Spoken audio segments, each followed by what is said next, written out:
Tiffany Collins with Cullman today. I'm here with Eric Gibson of Guitars and More.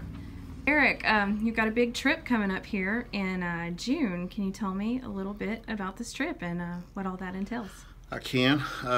Yate, Yeshe, Eric Gibson, Cherokee Nishli, Scotch-Irish, Bashashin.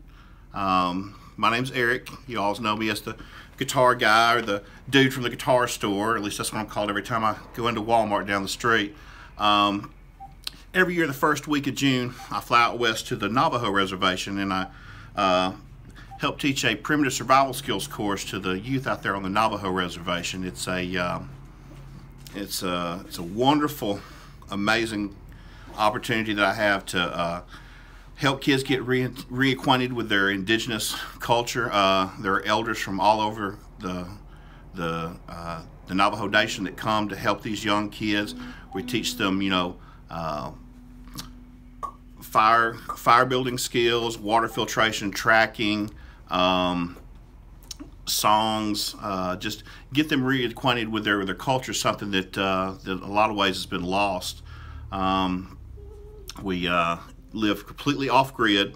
We slaughter our own food out there. A lot of times that's the first time that some of those kids have known that or seen an animal give their life for them for their sustenance, and it's an opportunity to help some youth that normally wouldn't be able to get that same kind of help. Like out here, people go to Camp Cosby, and there's so many other organizations and groups for youth to get involved in, but out there, it's real limited. And Molly, Big Knife, and Gino Antonio have worked really hard to provide a place for these kids to come out here in the summer. It's been going on for, I think, almost 10 years. I've been involved for 5. I'm the assistant to the executive director out there, and it's kind of my job to stir up some money and help with comedic relief and support the other staff out there, and I love it.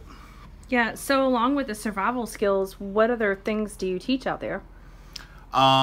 They learn we work on confidence building skills, help them work through any kind of issues that they're having, personally. A lot of those folks out there, they come from single parent households, and, the situations might not be the best in the world. Of course, that's the same that you'll find anywhere, really.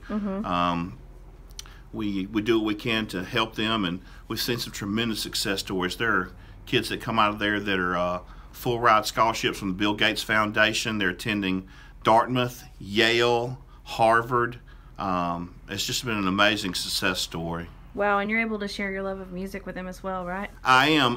My best friend, Scott Collier, a lot of you guys might know him from the band Brother Kane. He's the drummer for them.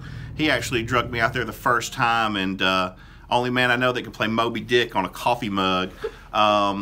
He comes out there and he helps me with the music program, and every night around the fire we play guitar and just, have a great time. Yeah, it sounds great. So if people wanted to help you with this program and the tremendous things that you're doing out there, how can they contribute? How can they help you?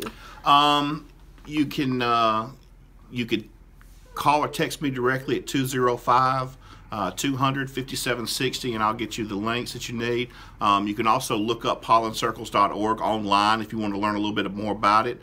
We're always looking for, help in any way that somebody can, do, Yes, definitely. And just to kind of paint the picture, can you describe some of the challenges and the things that you saw when you went there for the first time, maybe that you weren't prepared for, and a little bit about the situation and what the youth faces?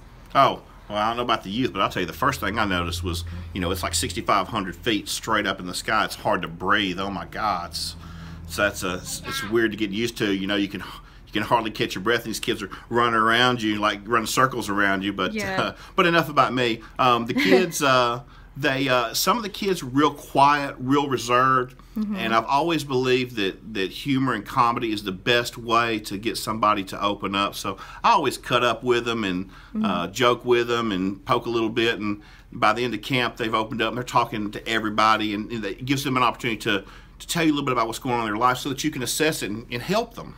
So many times people want to help. They want to make a difference. They want to get involved. But when it comes time to really do it, to get sweat on your brow and give up $1, you know, people think somebody else is going to do it, and that's not always the way it works.